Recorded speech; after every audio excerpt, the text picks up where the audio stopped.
আসসালামু আলাইকুম, welcome to নীলার রান্নাবান্না ঘর।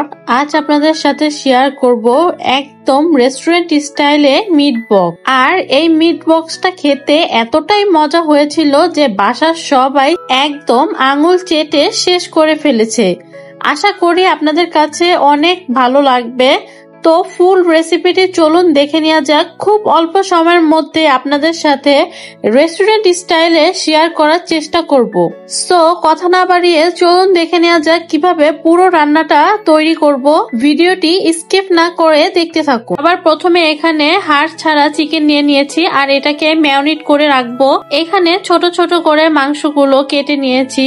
এখানে দিয়ে দিচ্ছি মরিচের গুঁড়ো, ধনিয়ার গুঁড়ো, সবকিছুই হাফ চা চামচ করে দিচ্ছি। দিয়ে দিলাম গোলমরিচের গুঁড়ো।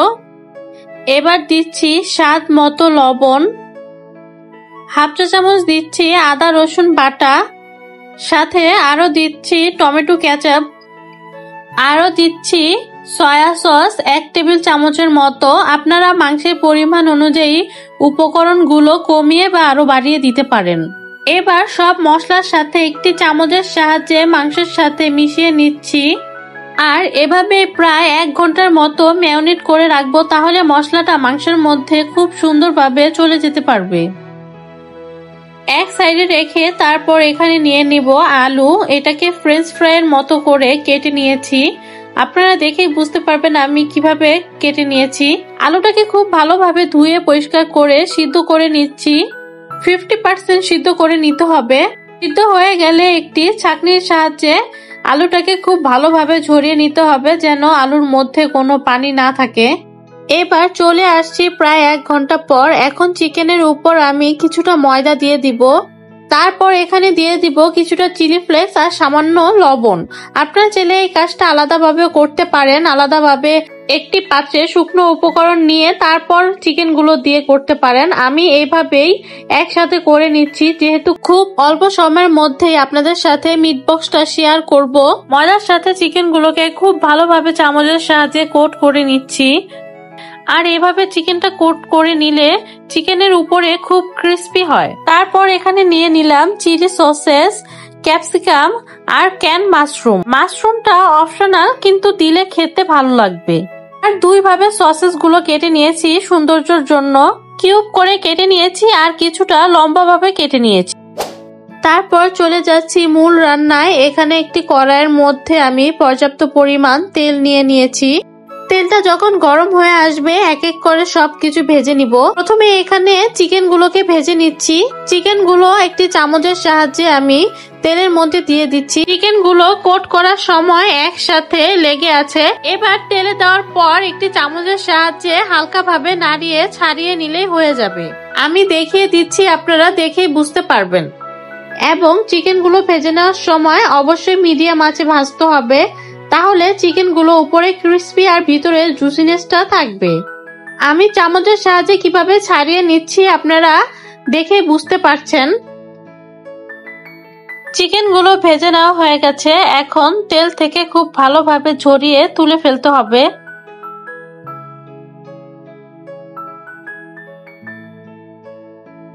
এই তো সবগুলো চিকেন খুব ভালোভাবে তেল ঝরিয়ে তুলে নিয়েছি। এবার বাকি উপকরণগুলো ভেজে নিচ্ছি। এখানে মাশরুম, সসেস একসাথে ভেজে নিচ্ছি।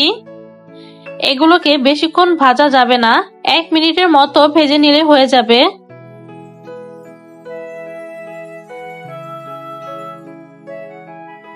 মাশরুম আর সসেস গুলো ভাজার সময় এত সুন্দর একটি ফ্লেভার বের হয়েছে, আপনারা বাসায় ট্রাই না করলে বুঝতে পারবেন না। আর এই তো 1 মিনিটের মতো ভেজে নেওয়া হয়ে গিয়েছে। দেখতে পাচ্ছেন কত সুন্দর দেখাচ্ছে। এবার সবকিছু তেল ঝরিয়ে তুলে ফেলবো। সবকিছু আবারও তুলে ফেলেছি। এবার এখানে আমি ক্যাপসিকাম গুলো হালকা একটু ভেজে নিব, কারণ এটার কাঁচা স্মেলটা আমাদের বাসায় কেউ পছন্দ করে না, এর জন্য। আপনারা চাইলে এটা স্কিপ করতে পারেন, এটা অপশনাল, দেখা সৌন্দর্যের জন্য আমি এখানে ব্যবহার করেছি। এই তো হালকা ভেজে নেওয়া হয়ে গেছে। এখন এগুলোকেও এক সাইডে তুলে ফেলবো। এবার সব শেষে এখানে ভেজে নিব ফ্রেঞ্চ ফ্রাই। আলুগুলো এমনিতেই অর্ধেক সিদ্ধ করা হয়ে গেছে, এবার ভাজার মাধ্যমে বাকি সিদ্ধ হয়ে যাবে। আমি এখানে 2 বারে আলুগুলো করে নিব, আর এখানে আমি বড় সাইজের 3টা আলু নিয়েছি। আপনারা আপনাদের মিট বক্সের পরিমাণ অনুযায়ী এখানে আলু, মাংস বা বাকি উপকরণগুলো দিবেন।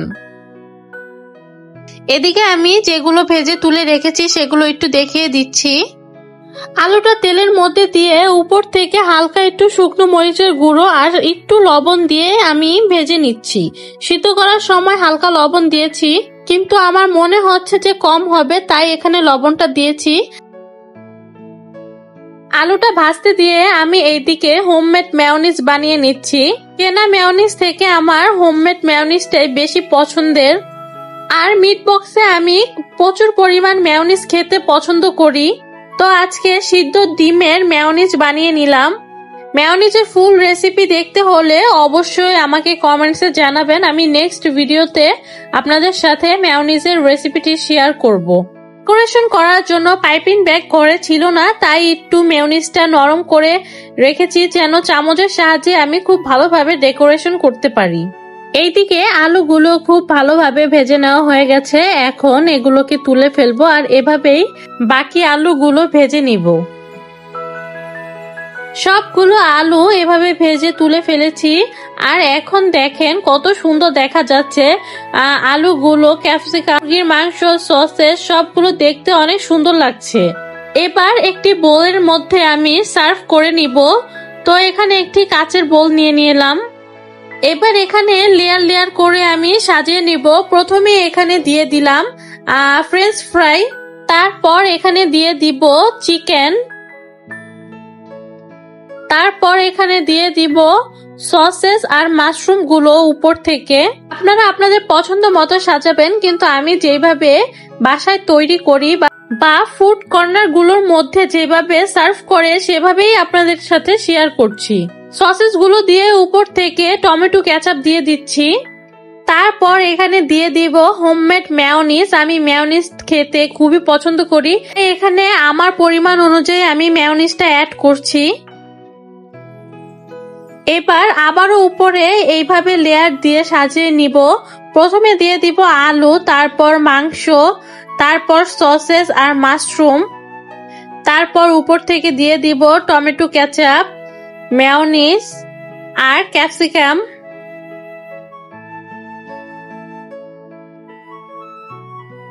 এভাবে আবারও উপর থেকে আরেকটি লেয়ার দিয়ে দিব। এখানে আমি 3 লেয়ারের মাধ্যমে মিট বক্সটি তৈরি করে দেখালাম।